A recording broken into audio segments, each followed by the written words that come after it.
45 dəqiqə davam edən ürəyin qapalı masajı və intensiv reanimasiya tədbirləri nəticəsində bir ana həyata qaytarılıb. Qadının həyatının xilas edilməsi həkimlərin operativ və peşəkar müdaxiləsi sayəsində mümkün olub. Əməliyyat olunan Sevinç Əliyeva yaşadıqlarını belə xatırlayır.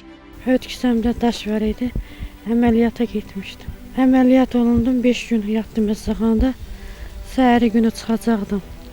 Birdən-birə düşmüşəm o vəziyyətə, özüm də bilməmişəm. Həkimlərin deməyinə görə 45 dəqiqə bir olub, 15 dəqiqə də bir olub, 2 dəfə olub. Jalə həkim, Elçin doktor, oradakı işləyənlər hamısı, Allah hamısından razı olsun. Onlar mənə qulluğumda durdular, kömək oldular, həyata qaytardılar. Hamısından çox razıyam.